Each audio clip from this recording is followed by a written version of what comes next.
নমস্কার, news now prime নিউজে আপনাদের সবাইকে স্বাগত। আমি রয়েছে আপনাদের সাথে মীনাক্ষী। চোখ রাখছি খবরে। দেশের প্রধানমন্ত্রী নরেন্দ্র মোদীকে অনুসরণ করে আমাদের দলের মুখ্যমন্ত্রী থেকে শুরু করে বিভিন্ন মন্ত্রী এবং নেতৃত্বরা জ্বালানি সাশ্রয়ের পথে হাঁটছেন। ত্রিপুরা ক্রিকেট অ্যাসোসিয়েশন পরিচালিত অনূর্ধ্ব-13 মহিলাদের ক্রিকেট টুর্নামেন্টকে সামনে রেখে মডার্ন ক্লাব এবং আমরা তরুণ দলের খেলোয়াড়দের হাতে জার্সি প্রদান করা অনুষ্ঠানে অংশগ্রহণ করার নিজের প্রতিক্রিয়ার উপরে উল্লিখিত কথাগুলো বলেছিলেন রাজ্যসভার সাংসদ রাজীব ভট্টাচার্য। ত্রিপুরা ক্রিকেট অ্যাসোসিয়েশন পরিচালিত অনূর্ধ্ব-13 মহিলাদের ক্রিকেট টুর্নামেন্ট প্রতিযোগিতায় এই বছর প্রথমবারের মতো অংশগ্রহণ করতে চলেছে মডার্ন ক্লাব এবং আমরা তরুণ দল। শুক্রবার সংক্ষিপ্ত অনুষ্ঠানের মধ্য দিয়ে ক্রিকেটারদের হাতে জার্সি প্রদান করা হয়েছে। এই আয়োজনে রাজ্যসভার সাংসদ রাজীব ভট্টাচার্য সহ বিভিন্ন বিশিষ্ট ব্যক্তিত্বর উপস্থিত ছিলেন। পাশাপাশি খেলোয়াড়দের উৎসাহ ছিল চোখে পড়ার মতো। রাজীব ভট্টাচার্য সহ অন্যান্য উপস্থিত অতিথিরা আশা প্রকাশ করেছেন আগামী দিনে এই ক্রীড়াবিদরা সফলতার রাস্তায় হাঁটবে। এখানে উল্লেখ করা প্রয়োজন, আজকের এই আয়োজনে রাজীব ভট্টাচার্য দ্বিচক্রযান ব্যবহার করে উপস্থিত হন। এই বিষয়ে রাজ্যসভার সাংসদের বক্তব্য হচ্ছে, দেশের প্রধানমন্ত্রী নরেন্দ্র মোদীর আহ্বানে সাড়া দিয়ে ত্রিপুরা সরকারের মুখ্যমন্ত্রী থেকে শুরু করে বিভিন্ন মন্ত্রী এবং বিধায়ক সহ নেতৃত্বরা জ্বালানি সাশ্রয়ের পথে হাঁটছেন। দেখুন, আমরা সবাই জানি আমাদের দেশের যশস্বী প্রধানমন্ত্রী নরেন্দ্র মোদীজিও আহ্বান করেছেন যে ওয়ার্ক ফ্রম হোম এবং এই যে জ্বালানি যে সংকট পরিস্থিতি তৈরি হওয়ার আগেই আমাদের সবার সচেতন হওয়া দরকার। তো তার নিরিখে উনিও ওনার কনভয়ে কাটতি করেছেন। আমাদের মুখ্যমন্ত্রীও এবং আমাদের বিভিন্ন মন্ত্রী এবং আমাদের নেতৃত্বরা অনেকেই এই প্রধানমন্ত্রীজির যে সাড়া, সেখানে সার্থক রূপ দেওয়ার জন্য আমরাও সেটা চেষ্টা করছি।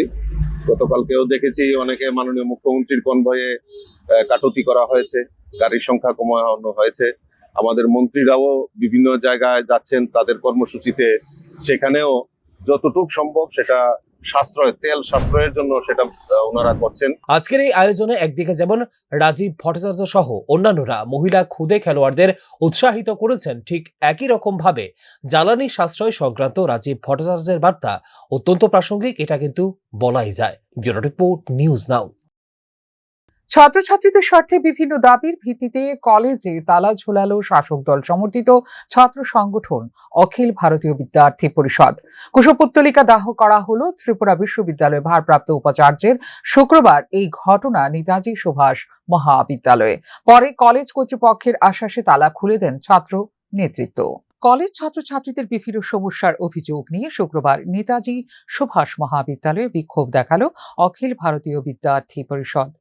এবিভিপির মহাবিদ্যালয় শাখার উদ্যোগে এদিন কলেজ ক্যাম্পাসের মূল ফটকে তালা ঝুলিয়ে দেওয়া হয়। কুশপুত্তলিকা দাহ করা হয় ত্রিপুরা বিশ্ববিদ্যালয়ের ভারপ্রাপ্ত উপাচার্য ডক্টর শ্যামল দাসের। বিক্ষোভের পর ছাত্র সংগঠনের এক প্রতিনিধি দল কলেজ কর্তৃপক্ষের কাছে বিভিন্ন দাবির ভিত্তিতে একটি স্মারকলিপি প্রদান করেন। ছাত্র নেতৃত্বের অভিযোগ, কলেজে বহু ছাত্রছাত্রী পরীক্ষায় সন্তোষজনকভাবে অংশগ্রহণ করার পরেও ফলাফলে বারবার একই বিষয়ে ব্যাক দেখানো হচ্ছে। এছাড়াও অনেক ক্ষেত্রে পরীক্ষায় উপস্থিত থাকা সত্ত্বেও ফলাফলে অ্যাবসেন্ট দেখানো হচ্ছে। এতে করে শিক্ষার্থীদের ভবিষ্যতের উপর গুরুতর প্রভাব পড়ছে। পরীক্ষায় ফলাফল ঘোষণার পর কিছু কিছু ক্ষেত্রে দেখা যাচ্ছে অনলাইনে পাস দেখানোর পর মার্কশিটে ফেল রয়েছে। এই সমস্ত ঘটনায় কলেজ কর্তৃপক্ষের ভূমিকা নিয়ে প্রশ্ন তুলে ছাত্র সংগঠন। একটা সমস্যা, অনলাইনে দেখা যাচ্ছে পাস, কিন্তু মার্কশিটে আছে ওরা ফেল। তারপরে তারা পরীক্ষাতে বসার পরও দেখানো হচ্ছে তারা অ্যাবসেন্ট। এর সমস্যার সম্মুখীন হচ্ছে। তো কলেজে কর্তৃপক্ষের কাছে যাওয়ার পরে ওরা বলছে ইউনিভার্সিটিতে দেখা করার জন্য, ইউনিভার্সিটিতে যাওয়ার পরে তারা বলছে কলেজে আসার জন্য। এরকম হয়রানির শিকার হচ্ছে ছাত্রছাত্রীগণ। তো আমাদের দাবি এটাই যেন এগুলো তাড়াতাড়ি সমাধান করা হয়, শীঘ্রই সমাধান করা, না হলে আমরা কলেজ কর্তৃপক্ষ ছাত্র সংগঠনের দাবির সাথে সহমত জানিয়ে আগামী 15 দিনের মধ্যে উত্থাপিত সমস্যাগুলি সমাধানের আশ্বাস দেন। এই সময়ের মধ্যে দাবি পূরণ না হলে সংগঠনের পক্ষ থেকে আগামী দিনে বৃহত্তর আন্দোলনের হুমকি দেওয়া হয়েছে। ব্যুরো রিপোর্ট, নিউজ নাও। সাধারণ মানুষ যখন রুজিহীন, তখন কেন্দ্রীয় সরকারের নির্দেশে তীব্র মূল্য বৃদ্ধির পরিপ্রেক্ষিতে দিশেহারা জনজীবন। পেট্রোল এবং ডিজেলের মূল্য বৃদ্ধির প্রতিবাদে রাজধানীর বটতলা এলাকায় আয়োজিত বিক্ষোভ কর্মসূচিতে এমনভাবে অভিযোগ করে এসইউসিআই। উল্লেখ্য, সম্প্রতি পেট্রোল এবং ডিজেলের মূল্য বৃদ্ধি ঘটেছে। অতি সম্প্রতি দেশ জুড়ে পেট্রোল এবং ডিজেলের মূল্য বৃদ্ধি হয়েছে। যদিও সাম্প্রতিক অতীতে রান্নার গ্যাস সহ বাণিজ্যিক গ্যাসেরও মূল্য বৃদ্ধি ঘটেছে। এই মূল্য বৃদ্ধির প্রভাবে গোটা সমাজ জীবন দারুণভাবে প্রভাবিত হচ্ছে, মানুষ দিশেহারা। এইসব অভিযোগের ভিত্তিতে বামপন্থী মতাদর্শের সংগঠন এসইউসিআই আগরতলার বটতলা এলাকাতে বিক্ষোভ কর্মসূচির আয়োজন করে। এই বিক্ষোভ কর্মসূচির অংশ হিসেবে দলীয় কর্মী সমর্থক এবং নেতৃত্বরা গলায় প্লে কার্ড ঝুলিয়ে প্রতিবাদে মুখরিত হন। সংগঠনের তরফ থেকে দাবি করা হয়, শুধুমাত্র পেট্রোল, ডিজেল বা গ্যাস সিলিন্ডার নয়, সাম্প্রতিক অতীতে দেশের সরকার যেভাবে জীবনদায়ী ঔষধের ওপর মূল্যবৃদ্ধি করেছে তার পরিপ্রেক্ষিতে জনগণ দিশেহারা। পেট্রোল এবং ডিজেলের দাম প্রতি লিটার 3 টাকা বৃদ্ধি ঘটিয়েছে। আপনারা জানেন, কিছুদিন পূর্বে কেন্দ্রীয় সরকারের নির্দেশে 900টি জীবনদায়ী ওষুধের দাম বৃদ্ধি করেছে এবং রান্নার গ্যাসের দাম 1 টাকা বৃদ্ধি করেছে। আবার বাণিজ্যিক গ্যাসের মূল্য প্রায় 1000 টাকা বৃদ্ধি করে তার দাম 3000 টাকা ঘটিয়েছে।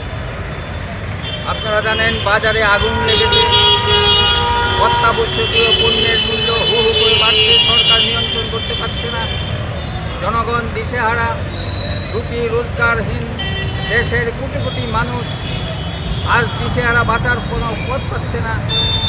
এই অবস্থায় সরকার আবারও পেট্রোল ডিজেলের দাম বাড়ালো, আবার জিনিসপত্রের দাম বাড়বে। আজকের এই কর্মসূচি থেকে এসইউসিআই বর্ধিত মূল্য নিয়ে তীব্রভাবে প্রতিবাদ জানানোর পাশাপাশি বিজেপি পরিচালিত কেন্দ্রীয় সরকারকে তীব্র ভাষায় রাজনৈতিক আক্রমণ করেছে। ব্যুরো রিপোর্ট, নিউজ নাও। গোটা দেশের সাথে রাজ্যেও 1 আগস্ট থেকে শুরু হচ্ছে জনগণনা 2027। পৃথক 2টি পর্যায়ে অনুষ্ঠিত হবে এই জনগণনার পাশাপাশি সংগ্রহ করা হবে জাতির তথ্য। শুক্রবার সাংবাদিকদের কাছে এ বিষয়টি জানান পশ্চিম ত্রিপুরা জেলা শাসক ডক্টর বিশাল কুমার। 2011 সালের পর 2026-এ ফের দেশে হতে চলেছে জনগণনা। 1 এপ্রিল শুরু হচ্ছে জনগণনা 2027। পৃথক 2টি পর্যায়ে এই জনগণনা চলবে। প্রথম ধাপে 1 এপ্রিল থেকে 30 সেপ্টেম্বর পর্যন্ত চলবে গৃহ তালিকাভুক্তিকরণ। দ্বিতীয় পর্যায়ে জনগণনা হবে। শুক্রবার আগরতলার একটি বেসরকারি হোটেলে জনগণনা বিষয়ক বিশেষ প্রশিক্ষণ শিবিরে উপস্থিত হয়ে সাংবাদিকদের এই তথ্য দেন পশ্চিম ত্রিপুরা জেলার জেলা শাসক ডক্টর বিশাল কুমার। জেলা শাসক বলেন, প্রথম ধাপে সরকারি কর্মচারীরা বাড়ি বাড়ি গিয়ে সমস্ত বিবরণ সংগ্রহ করবেন। দ্বিতীয় পর্যায়ে জনগণনা হবে এবং তা হবে সম্পূর্ণ ডিজিটাল পদ্ধতিতে মোবাইল অ্যাপের মাধ্যমে। জনগণনার পাশাপাশি জাতির তথ্য সংগ্রহ করা হবে। और ये जो सेंसस ऑपरेशन 2027 हम इसको बोलेंगे, ये स्टार्ट होगा 1 अगस्त 2026 टू 30 अगस्त 2026।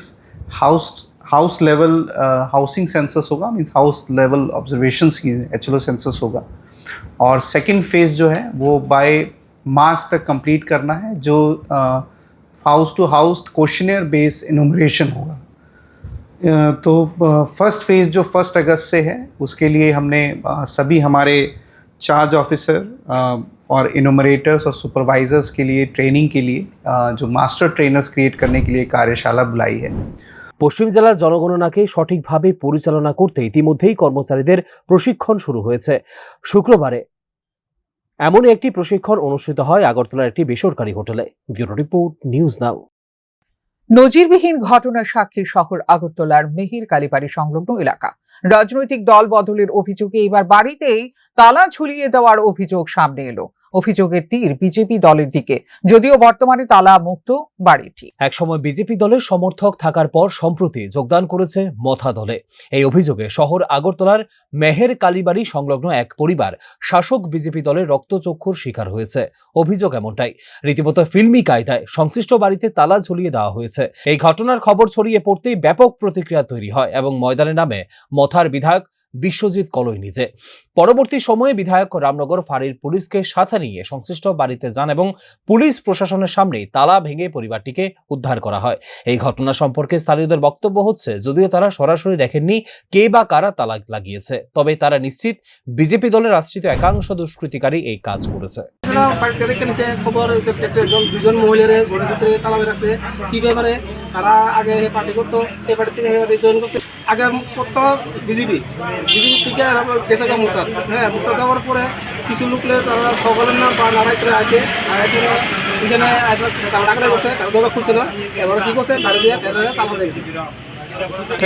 এটা তো ফেরা করতে পারবো, আমি যে শুনছি মানে রাতে কালকে রাতের দিকে কে তালা দিছে এটা কইতে পারবেন? কে দিছে, এটা তো রাতে দিছে, কেউ দেখছে না, ঠিক আছে না? রাত্রে আসে 1টা বা 13 টাকাটাই করছে, এখানে তালা দিয়ে গেছে। হ্যাঁ? বিজেপি থেকে মতো দেখেছেন, তার অপরাধে তার অপরাধে তো ঘরের ভিতরে কিছু লোক আসছিল, 11 টাকাটাই করছে, কোন লোক? বিজেপি লোক আসছিল, আসলে টাকাটাই করছে, মানে যত খুলছে না, এবারে রাত্রে আসলে তালা দিয়ে গেছে। আমার তো মনে হয় এটা উপস্থিত হবে। স্বাভাবিকভাবে এই ঘটনার পরিপ্রেক্ষিতে ক্ষোভ প্রকাশ করেছে বিধায়ক বিশ্বজিৎ কলই। গোটা ঘটনার পরিপ্রেক্ষিতে এবং বিশেষ করে একেবারে শহর আগরতলার জনবহুল জায়গায় রাজনৈতিক প্রতিহিংসার এই ঘটনা নিশ্চিতভাবে ব্যাপক চাঞ্চল্য তৈরি করেছে। ব্যুরো রিপোর্ট, নিউজ নাও। আগরতলা শহরে ফের আক্রমণের শিকার হলেন সাংবাদিক। অটো চালকের বেআইনি কর্মকাণ্ডের প্রতিবাদ করায় মারধর করা হয়েছে সাংবাদিক বিজয় দেবনাথকে। শুক্রবার দুপুরে এই ঘটনা রাধানগর পেট্রোল পাম্পে। আগরতলা শহরে দিন দিন বাড়ছে একাংশ অটো চালকের দৌরাত্ম্য। অটো চালকদের উচ্ছৃঙ্খল আচরণে কখনো আক্রান্ত হচ্ছেন দেশ বিদেশের পর্যটক, কখনো আবার হেনস্থার শিকার হচ্ছেন মহিলারা। এবার শহরের বুকে অটো চালকের হাতে আক্রমণের শিকার হলেন চিত্র সাংবাদিক বিজয় দেবনাথ। অভিযোগ, পেট্রোলের সংকটকালীন পরিস্থিতিতে রাধানগর একটি পেট্রোল পাম্পে উচ্ছৃঙ্খল আচরণ করছিলেন এক অটো চালক। ঘটনার সময় সামনে ছিলেন পেট্রোল পাম্পের লাইনে দাঁড়ানো সাংবাদিক বিজয় দেবনাথ। বিজয় দেবনাথ অটো চালকের উচ্ছৃঙ্খল আচরণের প্রতিবাদ করেন। তখনই সেই অটো চালক চড়াও হয় সাংবাদিকের উপর। বিজয় দেবনাথকে কিল ঘুষি মেরে রক্তাক্ত করে অটো চালক সেখান থেকে পালিয়ে যায়। ঘটনায় আহত হয়েছেন সাংবাদিক বিজয় দেবনাথ। পরবর্তীকালে তাকে জেবিপি হাসপাতালে ভর্তি করা হয়েছে। তাদের সাথে একজন লোকের সাথে দাঁড়ায়, আমরা যখন এখন পেট্রোলের ক্রাইসিস চলছে তো সবাই লাইনে দাঁড়াচ্ছে, দাঁড়ানো পর্যন্ত একটা অটো ক্রসিং করতে চাইতেছে। যখন ক্রসিং করতে চাইতেছে ওই লোকটার সাথে দুর্ব্যবহার করতে, আমি মানুষ হিসেবে ওনাকে বললাম, দাদা এইভাবে তো ব্যবহার করতে নেই, কারণ হচ্ছে সবাই তো লাইনে দাঁড়িয়েছে, সবাই তো তেল নিতে দাঁড়িয়েছে, আপনি একটু অপেক্ষা করুন, তারপর অটো ক্রসিং করুন। তাই না মানতে পারছি না, তাই না ওখানে এখান থেকে ক্রসিং করতে লাগবে। ওই লোকটার সাথে দুর্ব্যবহার করে আমি যখন প্রতিবাদ করছি আমার সাথে এইভাবে আক্রমণ করে মারধর করে চালাবো। আপনার নামটা? বিষয় আপনার বাড়ি? বাড়ি রাধানগর। অন্যদিকে শহরের বুকে সাংবাদিকের উপর আক্রমণের ঘটনায় নড়ে চড়ে বসল সাংবাদিকদের বিভিন্ন সংগঠন। সবাই একযোগে এই ঘটনার প্রতিবাদ করছেন এবং অভিযুক্ত অটো চালককে অবিলম্বে গ্রেপ্তারের দাবি তোলা হয়েছে। ব্যুরো রিপোর্ট, নিউজ নাও। বৃহস্পতিবার মধ্যরাত থেকে দেশে দাম বাড়ল পেট্রোল ডিজেলের। পেট্রোল এবং ডিজেলে 3 টাকার কাছাকাছি দাম বাড়িয়েছে রাষ্ট্রায়ত্ত তেল কোম্পানিগুলো। আগরতলার বাজারে পেট্রোলের দাম বাড়ল 3 টাকা 4 পয়সা এবং ডিজেলের 2 টাকা 51 পয়সা। প্রায় 4 বছর পরে দেশে ফের দাম বাড়ল পেট্রোল ও ডিজেলের। গত কয়েকদিনের আশঙ্কার পর বৃহস্পতিবার রাত থেকে রাষ্ট্রায়ত্ত তেল কোম্পানিগুলো পেট্রোল এবং ডিজেলের লিটার প্রতি 3 টাকার কাছাকাছি দাম বাড়িয়েছে। স্থানীয় কর অনুযায়ী দেশের বিভিন্ন রাজ্যে সামান্য হেরফের রয়েছে পেট্রোলের দামে। আগরতলার বাজারে শুক্রবার সকাল থেকে পেট্রোলের দাম বেড়েছে 3 টাকা 4 পয়সা, ডিজেলের দাম বেড়েছে 2 টাকা 51 পয়সা। আগরতলার এক পাম্প ম্যানেজার জানিয়েছেন, দাম বাড়ার পর এখন আগরতলার বাজারে সাধারণ পেট্রোলের দাম রয়েছে 100 টাকা 54 পয়সা, ডিজেলের দাম রয়েছে 89 টাকা 46 পয়সা। আজকে মধ্যরাত থেকে পেট্রোলের রেট বাড়ছে, পেট্রোল ডিজেল পেট্রোল বর্তমান রেট হচ্ছে 100 টাকা 54 পয়সা, ডিজেল বেড়ে হচ্ছে 89 টাকা 44 পয়সা। পেট্রোল আগে ছিল 97 টাকা 50, তাহলে 3 টাকা 4 পয়সা বাড়ছে পেট্রোল।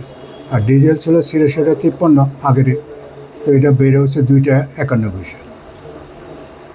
পেট্রোল কত বেড়েছে? 3 টাকা 4 পয়সা। আর ডিজেল 2 টাকা 91 পয়সা। পাম্প ম্যানেজার আরো জানান, রাজ্যে পেট্রোল এবং ডিজেলের কোনো সংকট নেই। পর্যাপ্ত পরিমাণ পেট্রোল ডিজেল থাকার পরও অনেকে আতঙ্কিত হয়ে পাম্পে ভিড় জমাচ্ছেন এবং অতিরিক্ত জ্বালানি সংগ্রহ করে নিচ্ছেন। পাম্প ম্যানেজারের বিবরণ অনুযায়ী রাজ্যে প্রতিদিন পেট্রোল এবং ডিজেলের গাড়ি ঢুকছে। তিনি যান চালকদের আতঙ্কিত না হতে আশ্বস্ত করেন। ব্যুরো রিপোর্ট, নিউজ নাও। বৃহস্পতিবার রাত থেকে দেশে বাড়ল পেট্রোল এবং ডিজেলের দাম। পেট্রোলের দাম বেড়েছে 3 টাকা এবং ডিজেলের 3 টাকা 11 পয়সা। শুক্রবার সকাল থেকেই রাজ্য ভিত্তিক কর সহ বর্ধিত মূল্য কার্যকর রয়েছে দেশের পেট্রোল পাম্পগুলিতে। বাণিজ্যিক রান্নার গ্যাসের পর এবার আশঙ্কা মতোই দেশে দাম বাড়ল পেট্রোল এবং ডিজেলের। বৃহস্পতিবার মধ্যরাত থেকে দেশে পেট্রোল এবং ডিজেলের মূল্য বৃদ্ধি কার্যকর হয়েছে। পেট্রোলের দাম বেড়েছে লিটার প্রতি 3 টাকা এবং ডিজেলের দাম বেড়েছে 3 টাকা 11 পয়সা। শুক্রবার সকাল থেকে দেশের সমস্ত পেট্রোল পাম্পে স্থানীয় কর সহ বর্ধিত মূল্য কার্যকর রয়েছে। মধ্যপ্রাচ্যে চলমান সংঘাতের জেরে আন্তর্জাতিক বাজারে দাম বেড়েছে অপরিশোধিত তেলের। স্বাভাবিকভাবেই এতে করে পেট্রোপণ্যের মূল্য সারা বিশ্বে বেড়ে চলছে। আমাদের দেশের প্রধানমন্ত্রী এবং রিজার্ভ ব্যাংকের গভর্নর বিষয়টিতে আগেই সতর্কবার্তা দিয়েছিলেন। অবশেষে বৃহস্পতিবার রাতে পেট্রোল ডিজেলের দাম বাড়ানো হয়েছে। খুব শীঘ্রই দেশে বাড়ি ঘরে রান্নার ডোমেস্টিক গ্যাস সিলিন্ডার এবং পাইপলাইন গ্যাসের দামও বাড়বে বলে সূত্রের দাবি। অন্যদিকে রাজ্যে 15 দিনের পর্যাপ্ত পেট্রোল ডিজেল মজুত রয়েছে বলে আশ্বাস দিয়েছেন খাদ্যমন্ত্রী। কিন্তু তারপরও শুক্রবার সকাল থেকেই রাজ্যের পাম্পগুলিতে যানবাহন চালকদের লাইন অব্যাহত রয়েছে। ব্যুরো রিপোর্ট, নিউজ নাও। টাকারজলা জম্পুই জেলার বিভিন্ন এলাকায় এডিসি নির্বাচন পূর্ববর্তী এবং পরবর্তী সন্ত্রাস ঘটেই চলেছে। নিষ্ক্রিয় ভূমিকা পালন করছে পুলিশ। আইনের শাসন প্রশ্ন চিহ্নের মুখে। পুলিশের মহানির্দেশকের সাথে ডেপুটেশনে মিলিত হয়ে এইভাবেই কথাগুলো বিধায়ক বিশ্বজিৎ কলইকে পাশে রেখে বলছিলেন এমডিসি সুরজ দেববর্মা। টাকারজলা জম্পুইজলা এলাকাতে এডিসি নির্বাচনের পর থেকে প্রতিনিয়ত হিংসাদীর্ণ ঘটনা ঘটে চলেছে। এখানে উল্লেখ করা প্রয়োজন, নির্বাচন ঘোষণা হওয়ার পর থেকে বিভিন্ন সময় সংশ্লিষ্ট এলাকায় একাধিকবার রাজনৈতিক হিংসার ঘটনা সামনে এসেছে। এলাকার বিধায়ক বিশ্বজিৎ কলইকে সাথে নিয়ে এলাকার এমডিসি সুরজ দেববর্মা রাজ্য পুলিশের মহানির্দেশকের সাথে দেখা করে সংশ্লিষ্ট বিষয় নিয়ে ব্যবস্থা গ্রহণের দাবিতে ডেপুটেশন প্রদান করেন। উপস্থিত সংবাদ মাধ্যমের প্রতিনিধিদের সাথে কথা বলার সময় এমডিসি সুরজ দেববর্মা দাবি করেন, প্রতিনিয়ত রাজনৈতিক হিংসার ঘটনা ঘটে চললেও পুলিশ নিষ্ক্রিয়।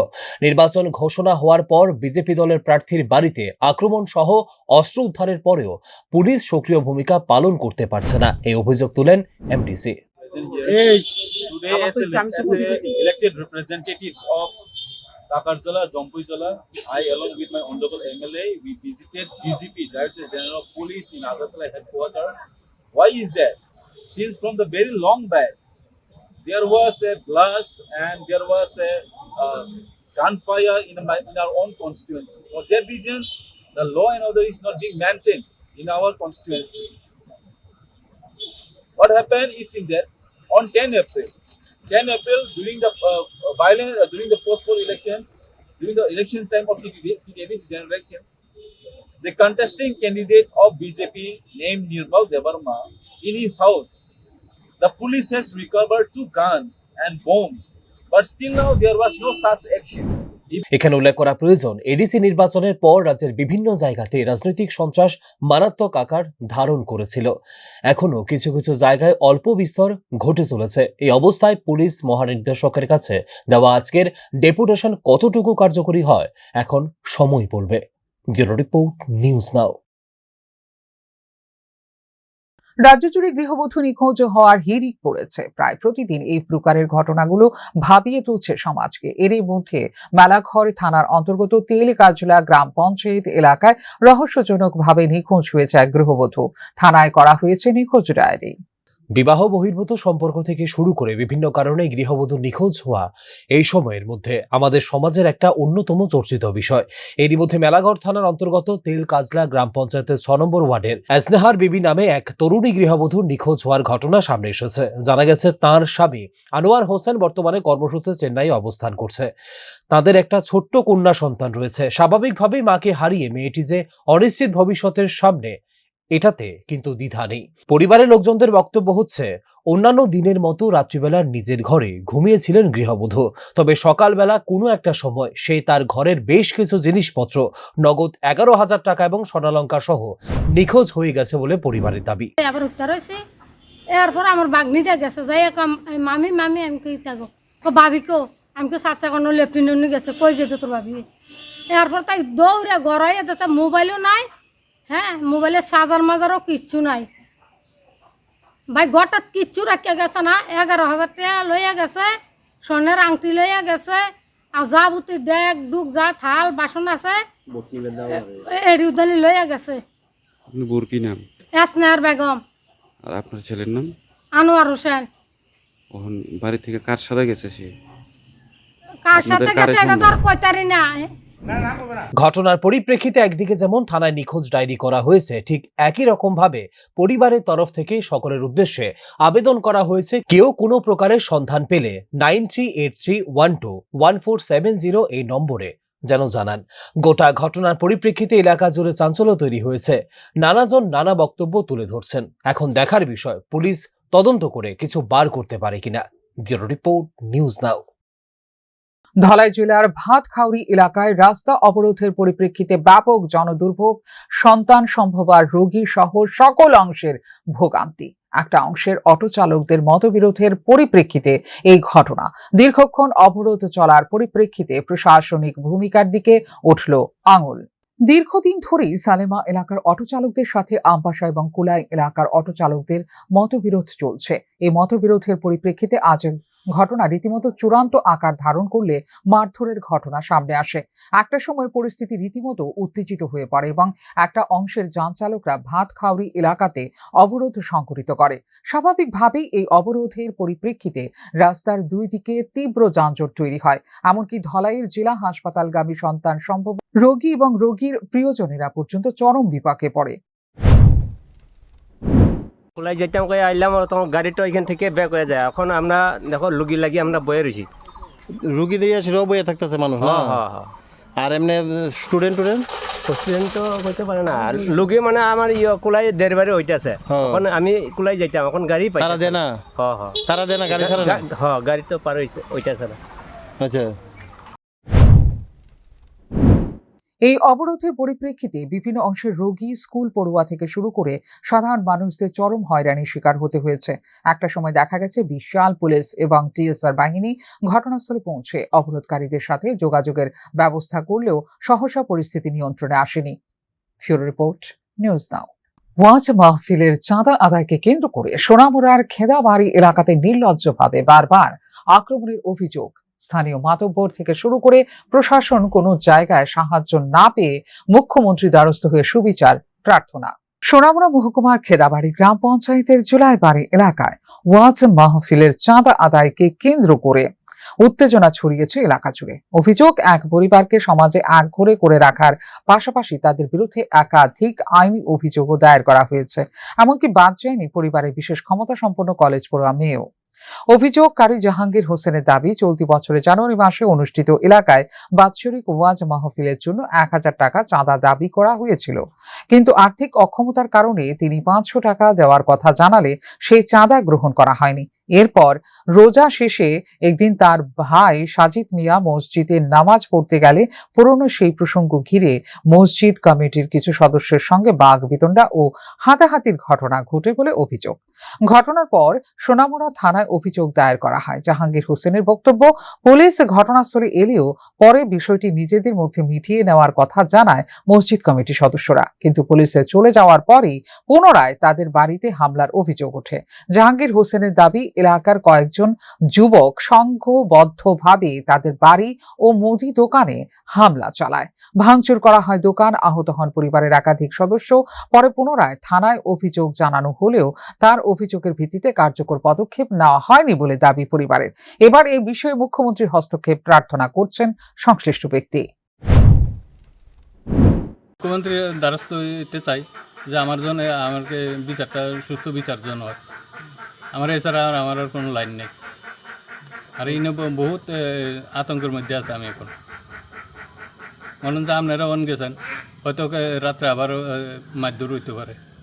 যেহেতু পুলিশ আইছে, পুলিশ আইয়া তারা কইছে তোমরা এটা কি তোর কইছে বই শেষ করবো। পুলিশে এরপর তো পুলিশে গেছে, এরপরে আইয়া আমার মারধর করছে, হয়তো আজও মারধর হইতে পারে। আইনের দ্বারস্থ আইনের প্রশাসন এসে আপনারা কিছু কইছেনি বা কোনো আশ্বাস দিচ্ছে কিনা? আশ্বাস আমার কোনোই কিছু দেয় না। কইছে তোমরা দুনো ভাই কালকে ইয়াত যাইও, এই কিরা কয় থানাত যাইও, এর দূরে।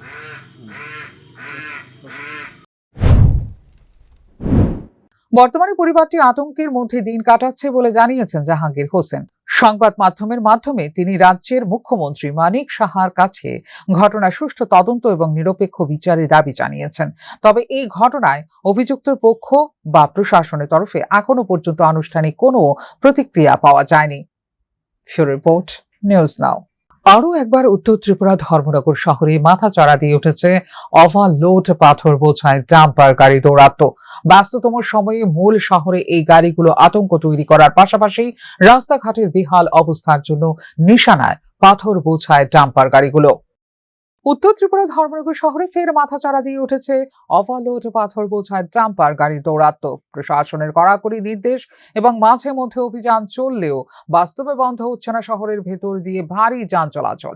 ফলে বেহাল হয়ে পড়েছে শহরের একাধিক গুরুত্বপূর্ণ রাস্তা, আর চরম দুর্ভোগে পড়েছেন সাধারণ মানুষ। শহরের রাজবাড়ি স্থিত পেট্রোল পাম্প সংলগ্ন এলাকা, কলেজ রোড, হাসপাতালমুখী রাস্তা এবং বাজার এলাকার বিভিন্ন অংশে তৈরি হয়েছে বড় বড় গর্ত। কোথাও উঠে গেছে রাস্তার পিচ, আবার কোথাও সামান্য বৃষ্টিতেই তৈরি হচ্ছে জলাবদ্ধতা। স্থানীয়দের অভিযোগ, অতিরিক্ত ওজন বহনকারী ডাম্পার গাড়িগুলো নিয়ম ভেঙেই দিনের পর দিন শহরের ভেতর দিয়ে চলাচল করছে। একাংশের দাবি, প্রশাসন অতীতে ওভারলোড ডাম্পার নিয়ন্ত্রণে নির্দেশ জারি করলেও বর্তমানে সেই নজরদারিতে শিথিলতা দেখা দিয়েছে। অভিযোগ উঠছে, কিছু প্রভাবশালী মহলের মদতেই নিয়ম ভেঙে চলছে এই ভারী যানবাহন। প্রতিদিন সকাল থেকে গভীর রাত পর্যন্ত পাথর বোঝাই ডাম্পারে চলাচলে বাড়ছে দুর্ঘটনার আশঙ্কাও। সবচেয়ে বেশি সমস্যায় পড়ছেন মোটর বাইক চালক, টমটম এবং ছোট গাড়ির যাত্রীরা। ইতিমধ্যে একাধিক ছোটখাটো দুর্ঘটনার খবরও সামনে এসেছে। এদিকে রাস্তার ধুলো ও কাদায় নাজেহাল স্থানীয় ব্যবসায়ীরাও। বাজার এলাকায় যানজটের কারণে সমস্যায় পড়ছে স্কুল কলেজগামী পড়ুয়া, রোগীবাহী অ্যাম্বুলেন্স এবং জরুরি পরিষেবার গাড়িও। সচেতন মহলের মতে, শুধু মাঝে মধ্যে অভিযান চালিয়ে এই সমস্যার সমাধান সম্ভব নয়। প্রয়োজন নিয়মিত নজরদারি, ওভারলোড গাড়ির বিরুদ্ধে কঠোর ব্যবস্থা এবং বিকল্প রুট চালু। বলতে দ্বিধা নেই, সবাই এই সমস্যা থেকে মুক্তি চাইছেন। তো দেখেন দাদা, সব দিকেই খারাপ, বুঝছেন না? আমরাও এমন একটা সিচুয়েশনে আছি, আমরাও যাইতে লাগে। রাস্তাঘাটের যে সমস্যা, সব দিকেই রাস্তা খারাপ। কারণ আমরাও অসুবিধা হওয়ার, আপনারাও মানে পাবলিকেরও অসুবিধা হওয়ার, রাস্তা সব দিকেই খারাপ দাদা। অনেক গাড়ি তো এরকম যায় দাদা, এখন চিন্তা করবে, এখন রাস্তাঘাট দেখেন বন্ধ হইলে তো গাড়ি তো যাইতে লাগবে। এখন গাড়ি তো মাল না গেলে তো রাস্তাঘাটও বন্ধ না। কারণ রাস্তাঘাট বন্ধ হইলে তো গাড়ি মাল যাইতে হইব, যেতে হইলে তো রাস্তার দরকার। এদিকে জায়গা যেদিকে গাড়ি তো যেতে হইব। এটা তো দেখেন ওভারলোড যারা টানে, মনে করেন ওভারলোডের একটা ফাইন আছে, ফাইন কাটে, তারা ফাইন কাটিয়া ওভারলোড টানে। এরকম ওভারলোড তো কী বোঝাও আপনার এখন। পাশাপাশি দ্রুত ক্ষতিগ্রস্ত রাস্তা সংস্কারের দাবিও তুলেছেন শহরবাসী। এখন দেখার, প্রশাসন কবে কার্যকর পদক্ষেপ নিয়ে শহরবাসীকে এই দীর্ঘদিনের দুর্ভোগ থেকে মুক্তি দেয়। ফিউরো রিপোর্ট, নিউজ নাও। এখনকার মতো এই মুহূর্তে সংবাদ পর্যন্ত। অন্যান্য আপডেটস দেখার জন্য অবশ্যই নজর রাখতে হবে নিউজ নাওর পর্দায়।